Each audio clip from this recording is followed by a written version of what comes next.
Have you ever wondered why, despite humanity's endless efforts to improve the world, we keep finding ourselves deeper in the environmental crisis? Or have you thought about why, despite our relentless pursuit of success and recognition, we feel more empty inside? Welcome back to the channel. I'm your friend, Valin. In today's video, we are going to delve into an age-old yet ever-relevant topic, the way of nature and revere scene for karma.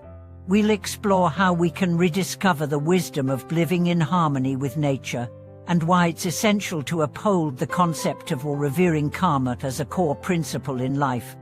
As we journey through the long river of human history, wise ancestors have taught us, through their simple lifestyles and deep reflections, that the universe has its own operating laws, and that karma follows its cyclical path.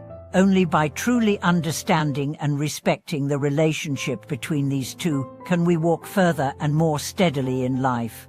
Let's begin by first talking about living in harmony with nature. Expansion of story. Let's begin with a simple thought. When we wake up in the morning and see the first light spilling over the mountain ridge, or when we feel the moonlight softly pouring through our windows at night, we are witnessing nature's silent rhythm at work. These moments remind us of the truth laid out in the Tao Te Ching, which says, "Man follows the earth follows heaven, heaven follows the Tao, and the Tao follows nature."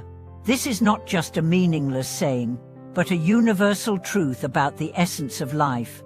Consider the example of American writer Henry David Thoreau, who, at Walden Pond, lived simply, building his own cabin, chopping wood, and farming. He did not try to challenge nature, but rather chose to step back and live in harmony with it.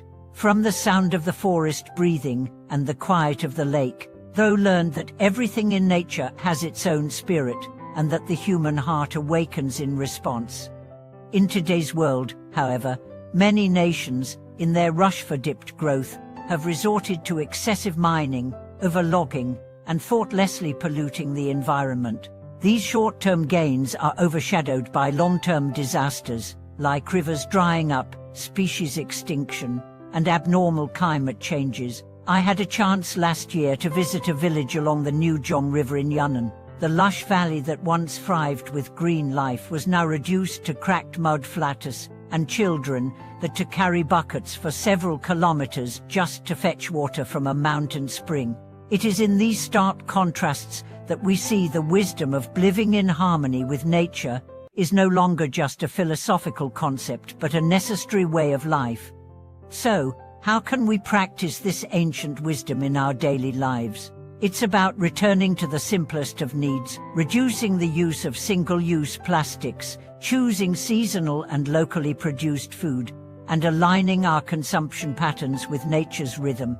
It's about respecting the diversity of life, from the tiny insects in urban spaces to the wild grasses growing on the hills behind our homes. By protecting them, we are ultimately protecting the ecosystem that we depend on for survival.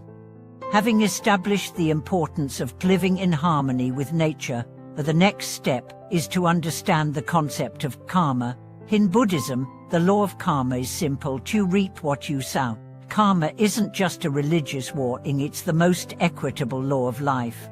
Consider the example of the Ming Dynasty navigator Zheng He. His fleet made 7 voyages to the western seas, not to conquer, but to trade silk, porcelain, and tea. He was known as a friendly envoy, helping to build ports and teach farming techniques. Centuries later, on the island of Pate in Kenya, descendants of Zheng He's crew are still regarded as a family by the locals. This is the true embodiment of the principle, good begets good.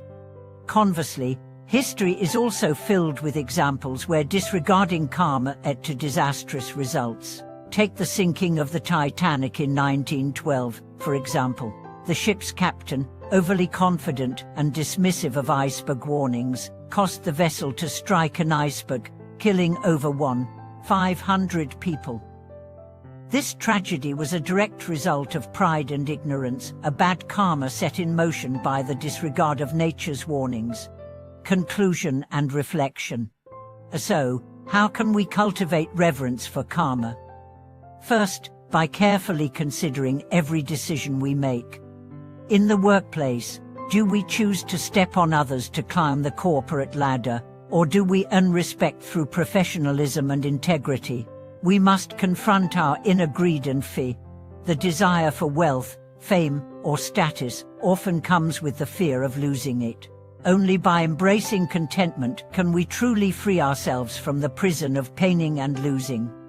In a personal experience, during one of my long trips, I stayed in a remote Tibetan village in the Oli Plateau for several days. The villagers weren't wealthy, but they were incredibly generous, offering me butter tea and watching over my equipment. Later, I learned that their little girl had been touched by a small act of kindness I had shown her when I helped dry her wet shoes in the snow. That simple act of kindness came back to me as their deep care and trust in return. It was in that moment I truly realized karma is often about a single thought, yet it can change a life forever. In conclusion, it is essential for us to honor the wisdom of living in harmony with nature, and to fully respect the laws of karma. These are not mere philosophical concepts, but vital, living truths that govern our survival and success in this world. When we stop chasing the ever-elusive goals of success and status, and instead begin to live authentically, respecting both nature and the cause and effect cycles, we can find the peace and direction we've long sought. Ending call to action. Thank you so much for watching today's video. I hope it has helped you see the profound and timely importance of respecting nature and karma in our modern lives. What are your thoughts on this? Have you ever experienced a moment where karma played a significant role in your life? Feel free to share your story in the comments below. If you found this video insightful, don't forget to like, subscribe, and hit the notification bell to stay updated with more content like this. Until next time, take care, and remember to truly align with the universe. We must respect the balance of nature and the consequences of our actions.